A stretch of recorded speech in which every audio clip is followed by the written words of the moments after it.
My name is Jim Fleming, and this is Our Sunday School. Our Sunday School is part of Stuart Heights Baptist Church in Chattanooga, Tennessee. To prepare for this lesson, please go to OurSundaySchool.com for a copy of today's handout. Now, let's get to this week's lesson.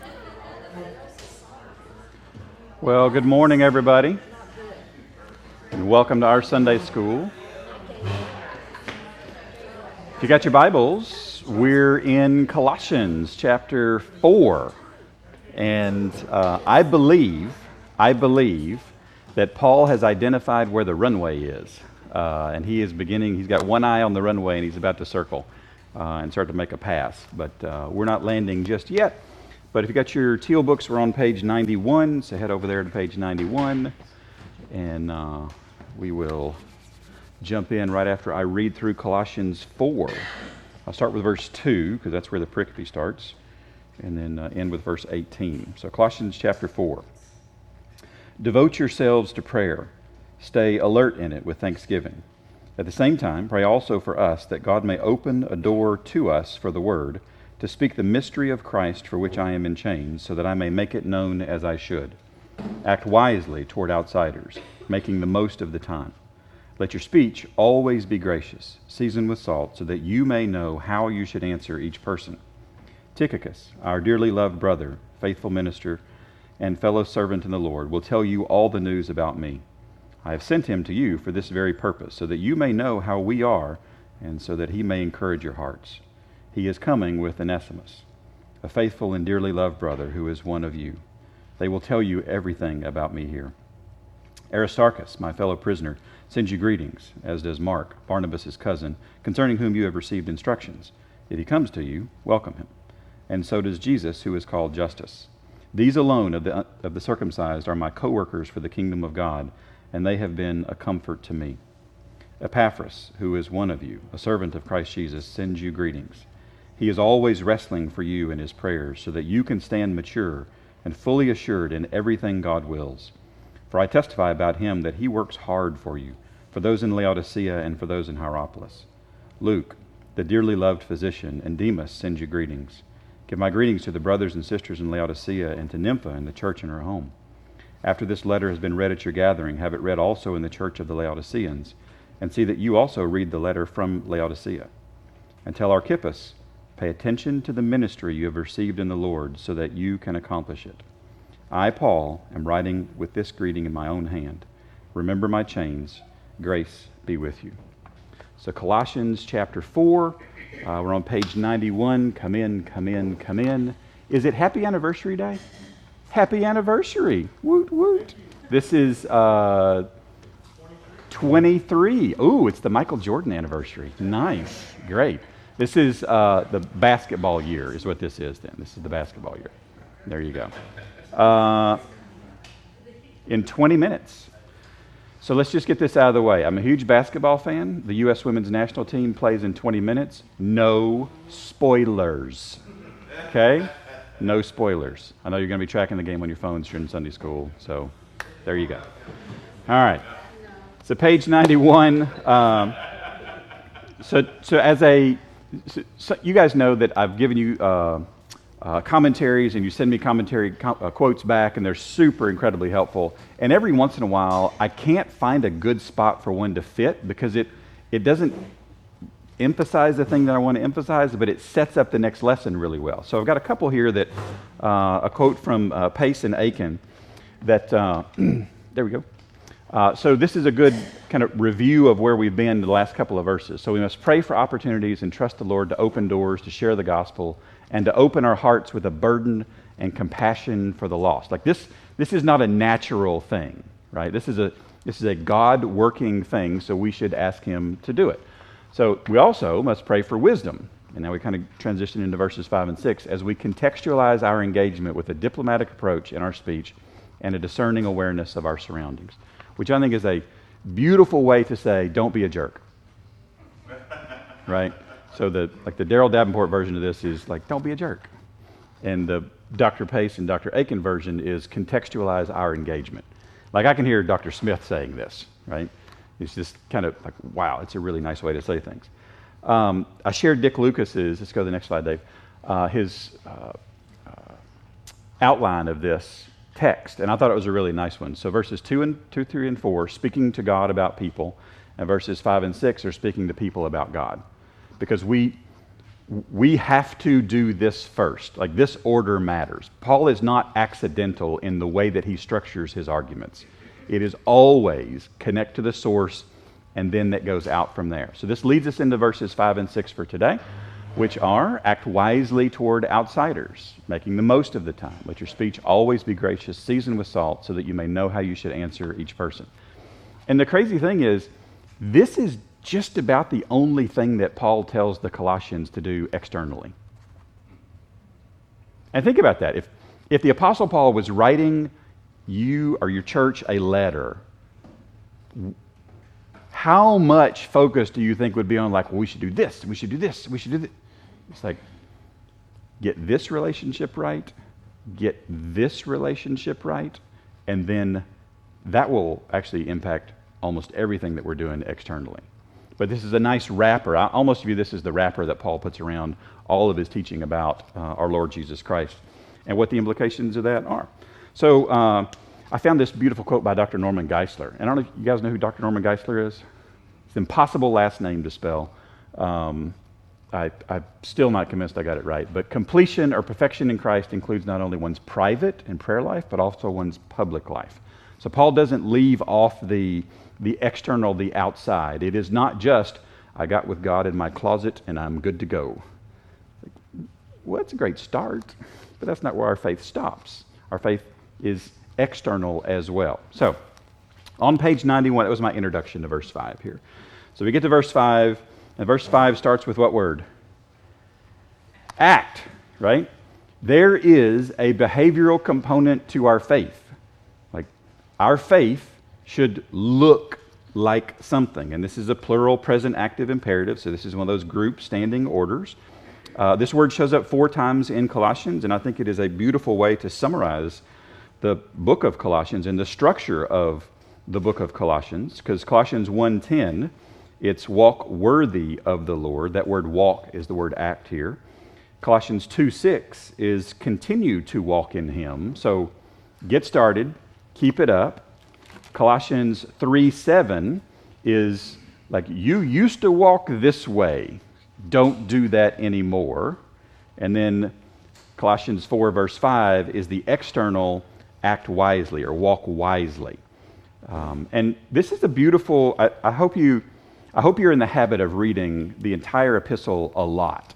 Because when you read the entire epistle a lot, what you see are the things that Paul prays for at the beginning happening at the end. So Melech has this really nice quote. At the beginning of the epistle, Paul prayed for the Colossians to know wisdom, and here he prays for them to live wisely. So it's not just like our knowledge should impact our behavior. And then one more from Dr. Anders. So wisdom enables us to combine boldness with tact. So do we know people who are bold and have no tact? Do we know people who have a lot of tact and are not bold? Do we know people who are neither? Do we know people who are both? You're like, I feel like the population shrunk a lot there with that last one, right? This is a tricky thing to do, and this is what Paul is leaning into, and we'll look at these words here in just a second. So act wisely. There is an element to our behavior that is supposed to be circumspect, and wisdom, remember, wisdom, especially in the Old Testament, and Paul is going to be referencing that in his thought process here, wisdom is not a thing that you know. Wisdom is a thing that you do. Like discernment in the Old Testament is, I know right from wrong. Wisdom is, did I do it? Did my behavior line up with what right and wrong actually is? So when he says act wisely, this is behave, right? And it's not just wisely in any direction, it's wisely toward outsiders. So if he's writing to the church and he mentions outsiders, who are the outsiders? Yeah, the non-church members, right? The unbelievers on the outskirts of their community. So act wisely toward outsiders. And then this beautiful little word, it's a joke. Do you see how long the Greek word is there? I promise I tried. I really tried. I put it on the exagardazo. It's just like you turn into a pirate halfway through this word. And I tried it so many times yesterday, and I could not. Every time I listened to myself, it was like, nope, that's just hilarious. I just tried it, exargadzo. Like it's like you roll your R, but think about a pirate at the same time, and it's not really it doesn't work too well. So this word is translated a lot of different ways. It could be making the most of. If you have an older Bible, it might say redeeming the time, and that's good, but it's not exactly the closest way to render this. It's to gain advantage or an opportunity. So think about this. So if you are, there was the world's largest yard sale not too long ago, right? Did anybody go to the world's largest yard sale? Darla went to the world's largest yard sale. Is it big?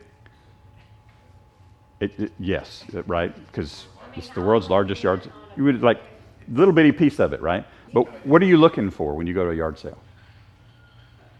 Do I have to disclose? Well, treasures, right. All right, so yeah, just in general, right? Yeah, I don't want to know all those secrets, Darla. Like, that's not, pass. I just don't want to be made fun of. No. So you're looking for treasures, right? And have you ever seen something, y'all are already doing it, I could tell, yep. Knucklehead and Knucklehead 2 are sitting together, so this is the way this is going to work today. Yeah, I was just going to say, Knucklehead 3 over here. Where did Kimberly go? Oh no, she was my backstop here. This was, okay. Dang it. Oh my goodness. So the way a first century Greek would have used this word was you go through the marketplace and you see something that is mispriced. And you're like, oh, like they put the wrong sticker on this. Like, I am buying this up because I can go and sell it for something of great. Like, this is a deal. Like, what in the world? I cannot believe they sold it for that. Making the most of. Looking for these opportunities. Looking for these places where there's going to be, you buy low and sell high. This is significant. This word is a present middle participle. So the word impacts the user as well. But it shows up in Ephesians 5:16. And Ephesians 5:16 is pay careful attention then to how you walk, not as unwise people, but as wise. Making the most of the time is the parallel passage to Colossians 4, because the days are evil. So Paul gives a little more like context around what this is about, because you don't have an infinite amount of time, and because the culture is not healthy. So when you see an opportunity, you take this opportunity. Have any of you watched any of the longer distance events in the Olympics this week? These are the ones where when they show them on prime time, they cut to commercial and then come back, and I'm always like, they worked really hard during those 3 minutes that we were watching Toyota or whatever it is, right? But these long distance events can sometimes come down to there was 1 or 2 opportunities to move or to break, and that makes all the difference in the results. This is what he's talking about here. This rare, like this amazing, insightful, very clear opportunities.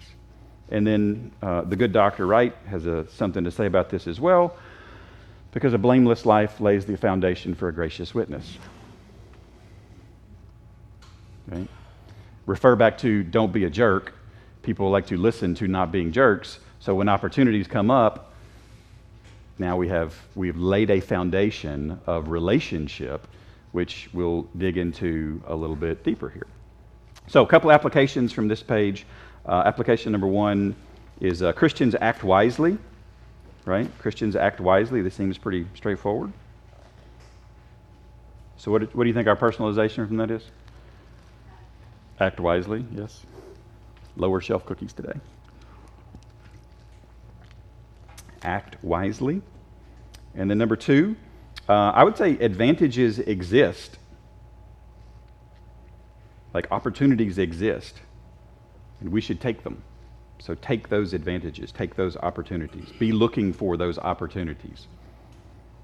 That there is a sense in which you can become paranoid. We can become paranoid in a, like, I always have to be, like, no, we're walking through life looking for opportunities, to engage people with the good news of Jesus Christ. This is good.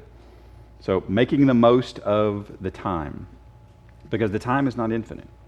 And then page 93, verse 6, underline the word let, because we're going to ignore it for a long time, and then we're going to come back to it, but I don't want to forget it. So let your speech, and this is the Greek word logos, this is the word. I didn't stutter. It's the word, right? Sometimes this word refers to who? Jesus, right? And sometimes this word just refers to words. And we have to look at the context to figure out, so would it make sense to translate this, let your Jesus always be gracious? Nah, I don't feel like we're barking up the right tree here. This feels a little awkward, right? So just let your words, let your speech, how you engage with conversation. How often? Just in case you thought the bar was low. No, the bar is ridiculously high.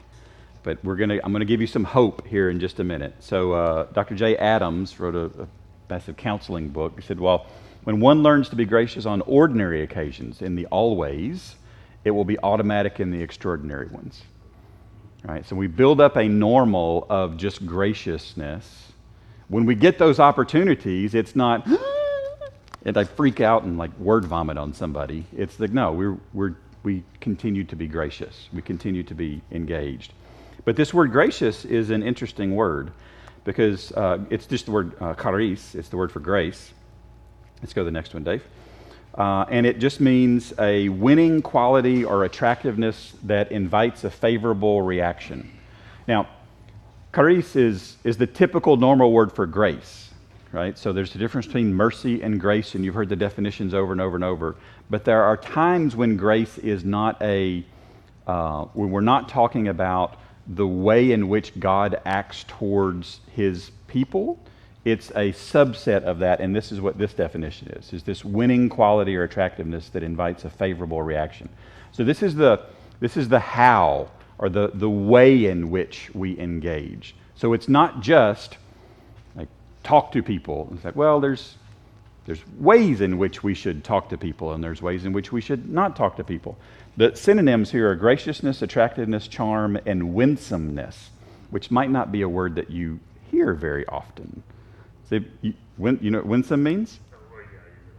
You use it a lot? All the time. Excellent. Cody, can you tell us what winsome means? I just gave you an opportunity to be winsome, right? Winsome is like, how would I put it? It's inviting. It's you're winning people over in a very favorable way. There you go. Yeah, we're going to keep the conversation going. It's a winsome person is somebody you like to engage in conversation with, because it's not a domineering, it's not an attacking. It's an engaging way, right? Does this make sense for how Christ should be shared? Yeah, like of course this makes all kinds of sense, right? That we should be engaging in the way that we do this. And then we get to page 94. And metaphors exist, y'all. The whole Bible should not be taken literally. So when somebody tells you you should interpret the whole Bible literally, just like ask them about Colossians 4:6.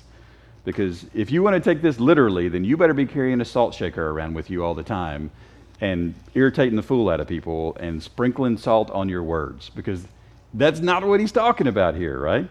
So this next phrase, seasoned with salt, so the semantic range for this is ginormous. And I'm going to give you a little bit of a narrower range for this, hopefully. So this seasoned is what kind of a verb? It's a singular. Good. What else? We'll skip the masculine nominative. That's like parts of Greek grammar that ain't nobody got time for that. It's a passive, right? What's the word before the passive? It's a perfect. So perfect is action that was completed in the past with the results continuing to the present.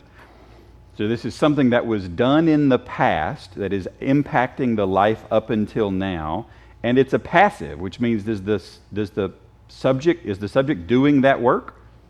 No, the subject's being acted upon. So remember I told you to underline that word let, at the beginning of verse 6? Let. That's actually that word let is part of the verb. In English, we smash a whole bunch of words in between Greek verbs, and it's just tricky the way that I've laid it out here. So let your speech be seasoned. Who's doing the seasoning? God is doing the seasoning. We are not doing the seasoning. We are receiving the seasoning. You're like, this is getting weird, Jim. I know. Sorry. This is not our work. This is our work that God does through us. So when you see, let your speech always be gracious, and you go, how can I do that? You can't, and it's glorious. We'll fail miserably if we try to do this on our own, right? So Zeke, every word you say today has to be gracious. No problem. And you're done talking, right? That's right. So our responsibility would be the let part. Our responsibility is the let part. That's exactly right. Which is why I had you underline the let part. Yeah. God is making us like our Lord Jesus Christ. He is doing that work. This is his work. Christian speech is God's work. And I would say let's praise him for it. Because it's not mine. This is good. This is what a light burden looks like. A heavy burden is you go figure it out. You always have to be gracious. And I've got to, you messed up. Like, no. This is God's work. Let him do his work. So, now let's get into the definition of this word seasoned. To season something means to what? You're adding something to it, right? The only time this word is used in the New Testament, it is always referring to salt. Like in Mark 9:50, this word is translated as salty. In Luke 14:34, it's saltiness be restored. You're like, that's a weird way to, yeah, it makes the English fit. It's a really nice translation. So, seasoned with salt. So, what did they use salt for in the first century? Preservative. I have heard this my entire life. It has never made any sense to me whatsoever. So I Googled it yesterday, and now I understand how salt preserves food. Do y'all know? I bet you know. What is it? It inhibits the growth of bacteria. How? By drying out. Exactly right. Because bacteria grows best when things are wet. When you dry things out, bacteria doesn't grow as well. I went, that's fantastic. Like the nerd part of my brain just exploded with happiness there. It was like all this dopamine just released yesterday when I saw this. It was wonderful. It was wonderful. So it's a preservative. What else would they have used salt for? Say again? Paving. What? How, like we just like spread salt in places, or? Well, if it's not salty anymore. You throw it out and you use it for like so that you don't slip and fall on ice, right? Yep. What else would they have used salt for? Flavor. Yes. Who said flavor? Yes. Like it actually makes stuff taste better. Like how many? Oh, so we're going to learn about you real quick today. This will be our share with each other moment. How many of you sit down at a restaurant and salt your food before you taste it? Just because you know, like it's going to need it, right? How many of you are restaurant specific about this? Like I know which, like this place is not going to put enough salt on it. And some of y'all are like, that is just weird. Stay in your own lane, okay? Just stay in your own lane. Here we go. Sorry, that wasn't gracious. Dang it.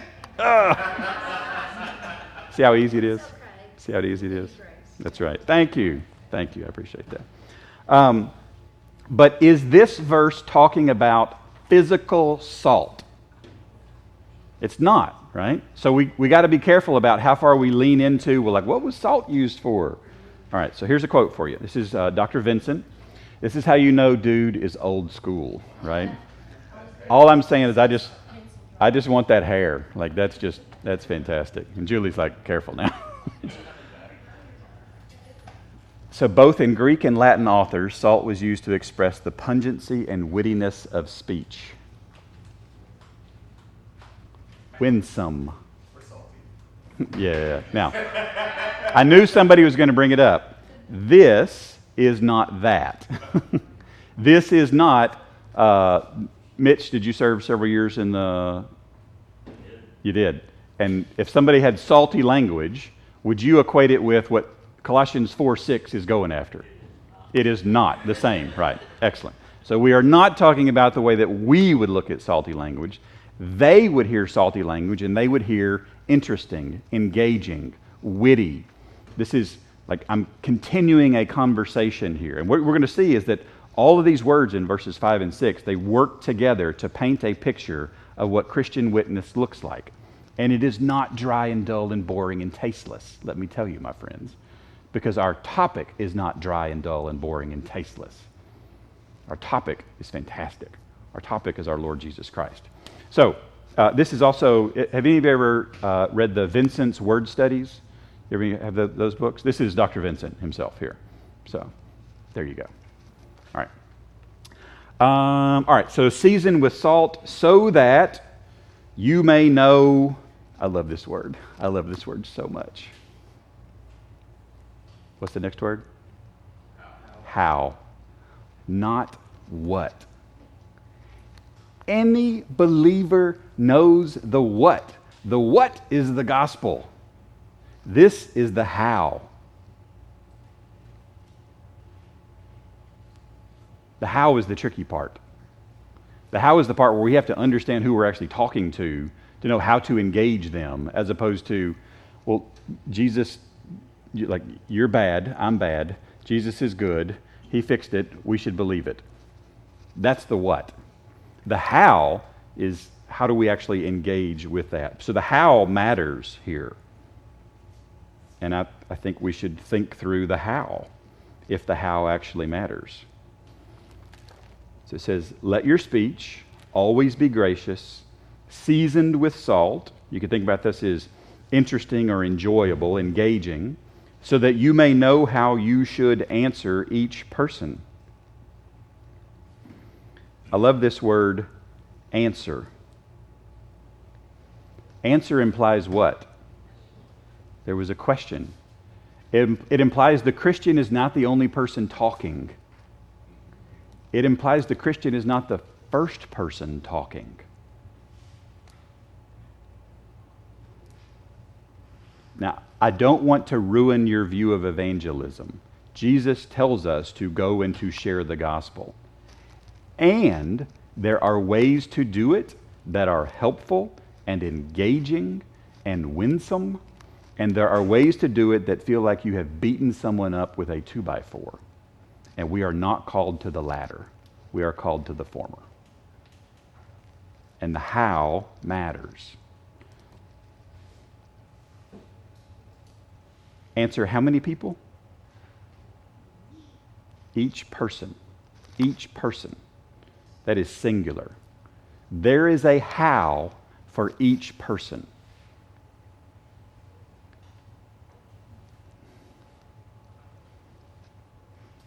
Do y'all know how beautiful that is? Like, there is a how for each person. I don't know who in your life you've been praying for your whole life to come to know Christ, but there is a how for each person. Whew. Come on now. Come on.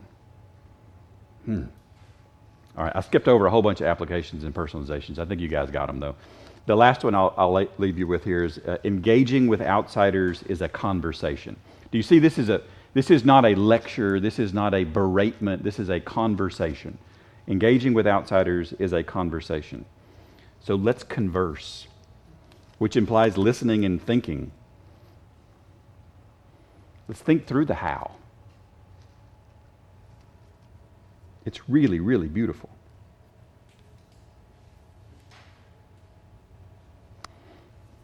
All right, so I've got some summary quotes here from Dr. Wright. Dick Lucas, who is still alive, by the way. He is 98, and every summer he travels to this church in England, and he preaches a summer course. And I'm like, sign me up. That is awesome. All right, so Dr. Wright, answer implies that outsiders will ask. And many such questions are predictable, but each questioner is an individual and must be respected and loved as such.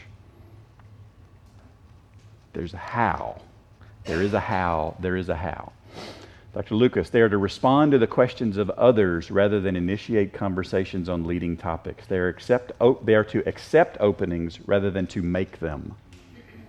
This is the one that's been in my head for a couple of days now, that because I hear lots of evangelistic plans, ideas, strategies that feel like I took a crowbar to somebody's life and jammed it in, and I'm wiggling it back and forth until I get a space big enough to shove the gospel through. That is not what this is. I can't tell you how many evangelistic plans I've heard in my life. Like, this is how Jesus did it. Okay. You want some homework this week? You go through, you read the 4 Gospels, and you look for how Jesus engaged with people. It's never the same. Never. Every single one was highly customized to that person, where that person was and where that person was going. Every single one. The truth was constant. The how was incredibly flexible. Incredibly flexible. So we have an example in Christ of verses 5 and 6 in Colossians chapter 4. So it's accept openings rather than make. Remember, we're on the lookout. We're always looking. So if we're always looking, this is good. This is good. All right, Dr. Wright, the argument may be won, but the person lost. Ugh. I wish somebody had given me a tattoo of this, a temporary tattoo, on my forehead when I was about 18. Just to go, every day I look in the mirror, you could win the argument and lose the person. Because I torched some relationships because I had my crowbar. I got really good with a crowbar. I won a lot of arguments and lost a lot of friends. And how about we not do that? So here's Dr. Moo. We'll end with him. Give him a break, right? His last name is Moo, okay? So I don't know what you have to deal with. But so Paul is calling on Christians to speak with their unbelieving neighbors and friends with gracious, warm, and winsome words, all with the purpose of being able to answer unbelievers. An appropriate Christian response will, of course, communicate the content of the gospel, but it will also be done in a manner that will make the gospel attractive. Because remember, we have the greatest message in all the world. Think about this. In all the stories of all the days, of all the places, all across the world, we have the best story to tell. The best one. There is no better story than that God loved us and sent his son to do what we could not do. That's the best story ever. So let's get real creative with how we engage with people on it. Let's not change the story, but let's get real creative with how we engage people on it. Yeah, Jim, this makes me think of a couple weeks ago when all the teachers got together at the convention center, and Joe Smith did like a keynote kind of a thing, and his whole thing was that